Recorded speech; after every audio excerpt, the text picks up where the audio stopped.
Kita hari ini kembali kepada suasana yang mana kita nak berjumpa kembali melalui media. Media yang kita nampak adalah dengan cara online, Facebook ataupun Twitter kita nampak hari ini. Sebenarnya tajuk pun saya agak Johor sudah Selangor bagaimana. Kita tahu Sheraton Move bila kita sebut saja, kita tahu itu adalah pengkhianatan terhadap mandat rakyat pada G14. Kata-kata telah dijulang. Semua dulu dikenal sebagai orang yang sama. Dulu mencaci, menghina PAS, UMNO kembali bersama. Mereka gelarkan kita adalah saudara seagama, sekaum. Mereka nak bina satu kerajaan yang berasaskan satu agama, satu kaum. Apa jadi? Adakah kerajaan hari ini lebih baik daripada kerajaan yang telah dibina oleh rakyat pada G14? Hari demi hari kita tengok padang merbuk penuh. Hari-hari kita dengar Aisat. Sampai hari ini kita tak tahu apa maksud Aisat pun ramai tak tahu. Ini kebenaran. Tiba-tiba saja kita nampak ribuan orang akan kemau sini sana. Asyik kata kerajaan Pakatan Harapan adalah paling zalim dalam negara. Tapi kita tengok hari ini Muhyiddin dijatuhkan oleh siapa? UMNO. Betul? Melaka dijatuhkan oleh siapa? UMNO juga. Johor hari ini bubar sebab apa? Rakus kuasa nak jatuhkan PN. Dulu kata mereka seangkatan, satu keluarga, adik-beradik. Akhirnya kita nampak yang mereka memperjuangkan adalah jawatan dan kepentingan diri masing-masing. Kawan-kawan, saudara-saudara sekalian, tidak guna kita membina parti atas nama agama ataupun kaum. Sedangkan kita tahu orang yang beginilah daripada PAS, Bersatu dan juga UMNO akhirnya telah menyebabkan orang ramai benci dengan orang politik. Apabila kita nampak orang yang seperjuangan yang begitu baik berdedikasi seperti Mat Sabu, mereka kata orang politik sama saja. Sebenarnya kalau saudara Khalid Samad nak jadi kata masa itu, mungkin beliau masih lagi dikekalkan dengan menteri. Mungkin kita nampak kereta Bentley pula datang beliau tadi. Betul?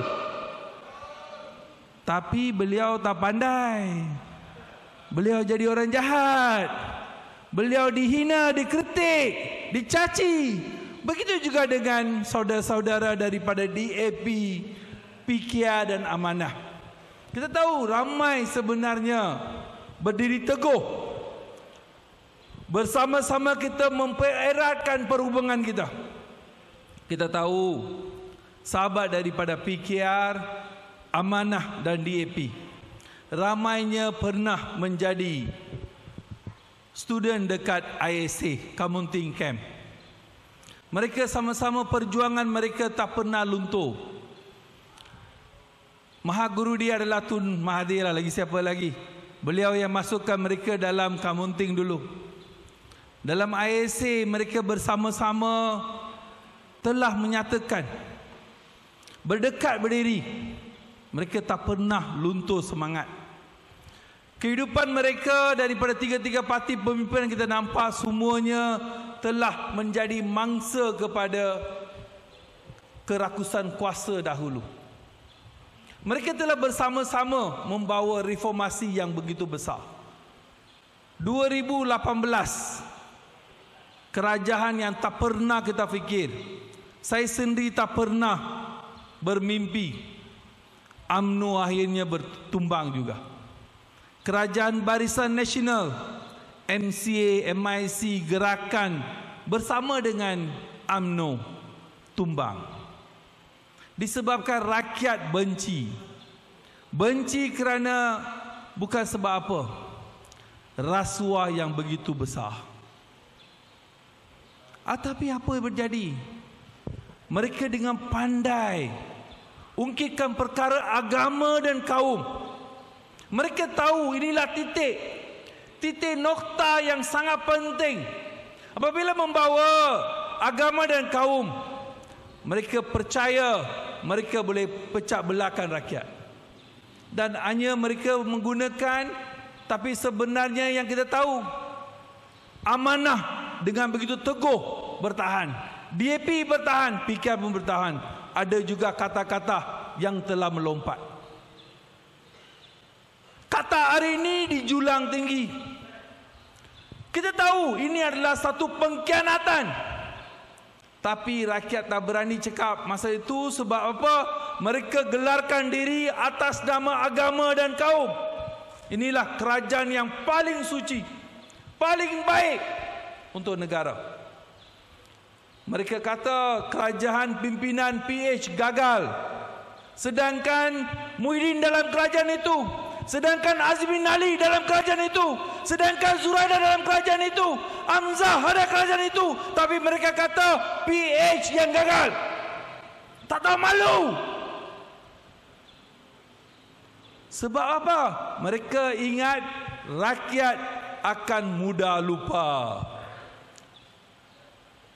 Mereka sentiasa ingat kita akan mudah lupa. Mereka boleh cakap cerita-cerita kartun mereka. Mereka telah, mana ada dalam kerajaan yang pernah kita dengar satu menteri kewangan, satu menteri ekonomi. Menteri kewangan pergi susah-susah cari wang, menteri ekonomi akan belanja. Mana ada begitu? Kenapa hari ini tak ada kementerian begitu? Tapi salahkan siapa? Senang saja, menteri DAP kawal semua wang. Saudara Khalid Samad susah-susah memperjuangkan Kampung Baru. Masa saudara Khalid Samad, saya pun ingat lagi, satu kaki persegi berapa ratus itu? RM1,000. Hari ini berapa ratus nak jual tu? Paksa pula tu. RM400. 335 kan? Setahu saya 35 ke 38 begitu. Tapi yang aku heran adalah tidak ada padang merbuk. Ramai pun tak ada terkumpul. Tak ada pula orang cakap tipu. Tak ada pula orang yang barua dengan yang apa tu, yang ada maruah sangat. Tak ada pula pasang dengan sini sana, keris pasang. Tak ada pula kita nampak tanduk, tak ada, apa pun tak ada. So sebenarnya perjuangan ini untuk perjuangan siapa? Siapa masuk wang itu? Tengok. Malulah kawan. Saya ada kawan Melayu sebangku dengan saya dari sekolah lagi. Beliau pernah bercerita dengan saya, dalam agama Islam, apabila dunia sampai ke akhirat nanti, manusia ni akan hilang rasa malu. Betul ke tu? Tadi saya tak jumpa pula Daniel. Betul ke tu? Saya nampak betul sekarang.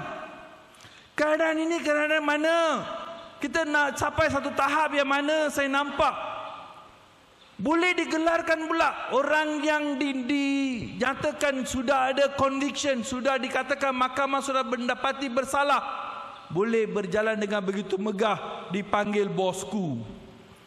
Ada orang kata 2 juta hanya pocket money, boleh pula gelar sebagai orang yang bebas. Ada pula yang salah guna kuasa, boleh pula gelar sebagai orang yang penting dalam kerajaan. Kalau ini dilakukan oleh Khalid Samad, kalau ini dilakukan oleh Sani di sana, sudah lama dah masuk lock up. Kalau saya lakukan, matilah aku, dah lah aku rasa ISA dulu lagi. Bukan mudah bang. 495 hari, 1,5 tahun saya dalam ISA Kamunting. Sebab bersuara. Saya hari ini saya ketagih. ketagih melihat masa saya kanak-kanak dulu dah kampung saya dekat Tolu Intan. Saya bersama dengan anak Melayu, anak Cina, kami main bola, kami tumbuk menumbuk, gaduh, peluk semua sebagai satu keluarga yang besar. Bukan satu keluarga yang rekahan oleh Ismail. Tak pernah kita rasa berbezaan pendapat, berbezaan berkauman yang kita tak pernah rasa. Kita gaduh, kita berkawan begitu. Hari ini kita dipanggil orang yang terpelajar. Hari ini kita dipanggil diri kita sebagai satu masyarakat yang paling penyayang. Sedangkan kita nampak perpecahan kaum dan agama begitu tinggi sekali. Dalam pemerintahan siapa? Pimpinan daripada PAS, UMNO dan Bersatu. PAS beria-ia nak bomkan Kasbek di Shah Alam. Akhirnya timah yang ditimbulkan oleh PAS. Itulah kejayaan PAS. Kata nak tutup sangat dengan genting, tapi sudah nampak nombor ekor sudah tambah juga kita nampak. Saya tak pernah ambil ini semua. Saya tak pernah minum arak. Saya bukan memperjuangkan hak-hak yang lain, memang hak minoriti.